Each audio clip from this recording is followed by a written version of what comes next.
All right. So again, my name is Ben McGee, and um, I am the president and CEO of Cyber Protects.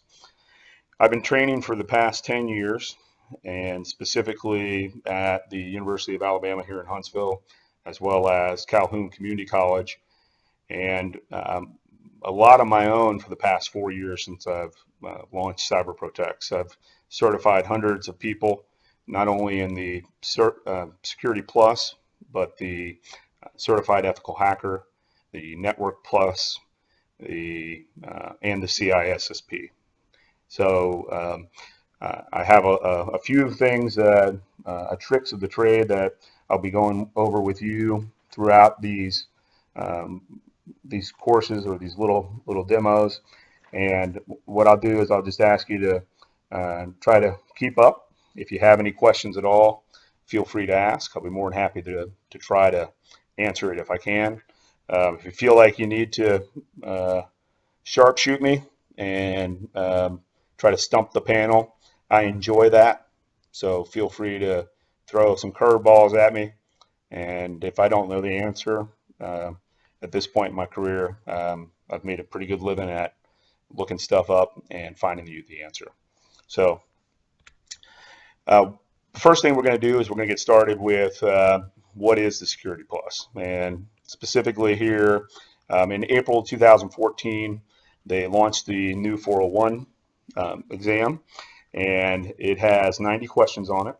It's multiple choice and performance based. But the interesting thing is they've also introduced these two new types of questions that I think are throwing people a bit of an issue, and those are the drag and drops and the hotspots. And I'll show you at the end of this session one of the neat things that I've created on my website, and that's the Cyber Ninja, which is the testing software that specifically focuses on the hotspots as well as the drag and drops. But you got 90 minutes, and even some of the high school students that I help volunteer with, they can probably figure out that 90 questions in 90 minutes means that you got to be pretty fast with reading some of these things. And quite frankly, that's one of the things of taking some of the boot camps that I run. I beat into people's heads. I try to get them down to roughly about 30 seconds per question.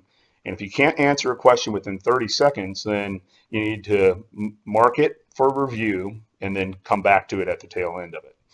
Any question that is not answered is counted against you, so it is wrong, and it's important for you to realize that um, that's how you'll be judged. So they say you need to have a minimum of 2 years experience in IT administration with the focus on security, and for a lot of people that's not a problem. Um, but for right now, this is the bear if you don't have the Security Plus that you're up against. Breaking it down a little bit, some of the domains that we're going to cover throughout this particular course are shown up here, and specifically, it's broken down in a percentage wise. And this way, I think that they're able to isolate specific focus, usually in a in-person live seminar or boot camp that I run. Um, I'd say probably 95% of everyone who takes a Security Plus class is daunted by the sixth domain right here, cryptography.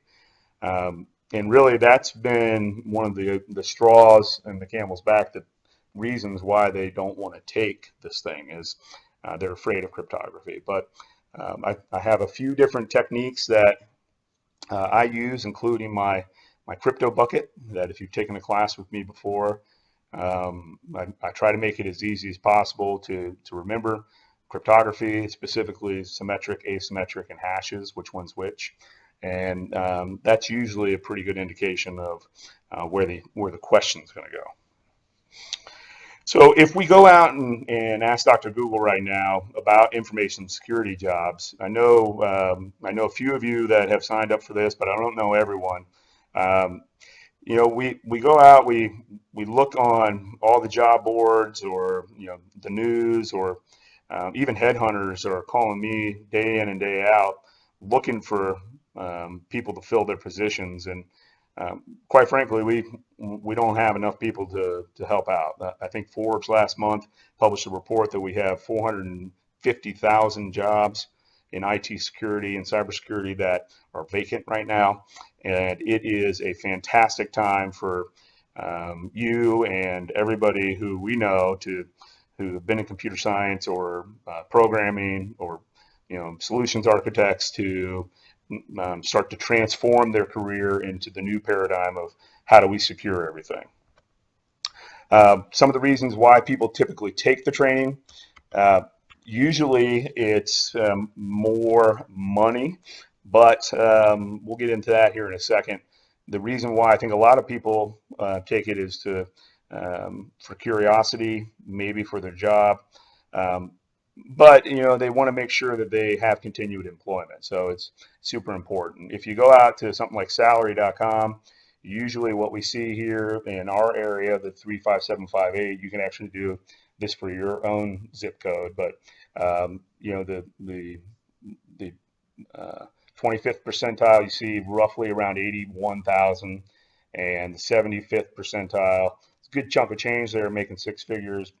Of course, it depends on experience and how smooth of a talker you are, but really, I think that somebody who has been in the industry for 5 years should be making that 25th percentile if you have a college degree and the Security Plus certificate. But it really depends on your experience. Here's another one just to vet it a little bit further. The salary.com was the previous slide. This one's pay scale. And you can see that they're both kind of right in the same range there, from 79 or 81 on the previous slide, 79 here, up to six figures for other folks that may have it. Right now, we're making a transition in the DoD, and I would expect that.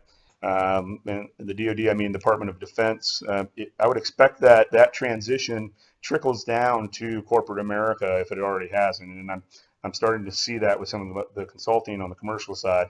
But the moniker of information assurance has now transformed into cybersecurity, and it doesn't really matter to me what lipstick we're going to be putting on this pig. It still is a big problem that we have in our world, that we need help, and really it comes down to what can we do to protect our assets against the bad guys, and this is one of the first steps in doing that. It used to be cool to be called a hacker back when I was going to University of Florida, but now it's quite the contrary. It's got a negative connotation. We've seen a significant increase in the number of attacks on corporate networks, and really it's the tools that keep getting easier to use, and so much cool stuff is out there with like Kali Linux or Metasploit or any of the SANS SIF tools. And for anybody that's interested in learning about those, you can check out my website on some of the videos that we already have out there.